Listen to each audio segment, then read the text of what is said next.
There we go. Okay. I'm a bit like, if for Londoners, this is a bit like the Lord Mayor's show. I'm coming along to sweep up at the end after all the horses have gone by.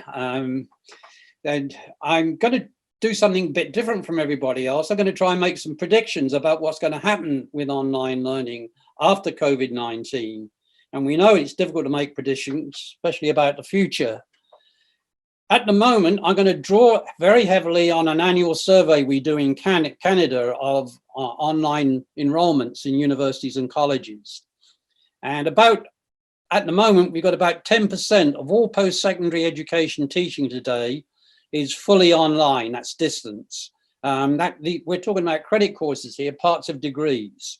That will grow to about 25 to 30% in 5 years, then flatten. And why do I think that? Well, I think there will definitely be a boost after COVID-19 in fully online learning. More faculty will think that they can do this and they'll be willing to do this. But I think there is an upper limit for conventional universities anyway. That upper limit is driven by the fact that you will always have a market of students coming out of high school who want to go to a university for all kinds of reasons, not necessarily academic.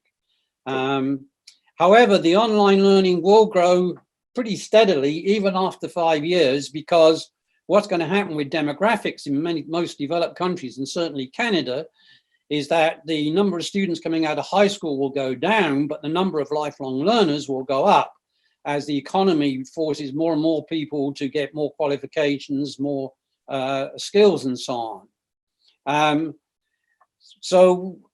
But the interesting thing for me is not fully online learning, it's what I would call blended and hybrid learning. That's where faculty integrate online learning and digital learning within their classroom teaching.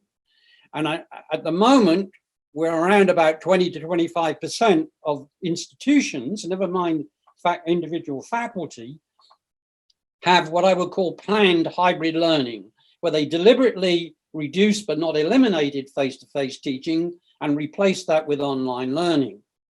And I estimate from the way things are going here in Canada, that will go up to about 70% of all teaching in 5 years' time. In fact, it will become the new norm. And again, it won't go much beyond 70% because there will always be things like labs and hands-on experiences that students will want, and some courses will be still taught entirely face-to-face. But what that increase will mean is demands on the system that it's not really ready to handle. What we might see is a 15 to 25% increase in support staff to help faculty move more online or more into hybrid learning. But that will be people like instructional designers and media producers, web designers, and so on. But you're not going to get much more than that, because most of those support staff come out of the general teaching budget. And if you increase that too much, you're starting to cut down on instructors and faculty, and the faculty will resist that like hell.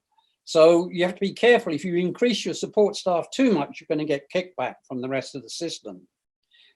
So that leaves a huge problem if we're going to have 70% of teaching hybrid online with new designs of teaching, I hope. How are we going to get there? So what we're going to see, I suspect, is a slow but gradual change in pedagogy from content presentation primarily to high-level skills development, because that's what the market's demanding, that's what students are demanding, are not necessarily knowing more, but skills to do something with that knowledge that they've got. And I'm talking here particularly of things like critical thinking, communication skills, and so on. But the biggest challenge is going to be faculty development. Now, I think we are actually already beginning to see certificates in digital teaching and learning, particularly open education resources. Athabasca University in Canada already has 2 or 3 MOOCs on this, and I think we'll see some standard open source certificates for faculty in digital teaching and learning. lost the slides. There we go. Okay. Hey, Apri. I think you'll be motivated by some Okay. Start. And that's it. Thank you very much. Well done, Tony. Well done.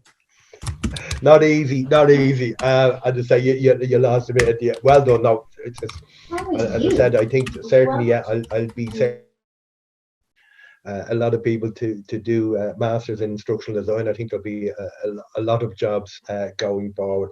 So thank you very, very much for that. I say not easy sitting around and waiting for everybody to work through it like that.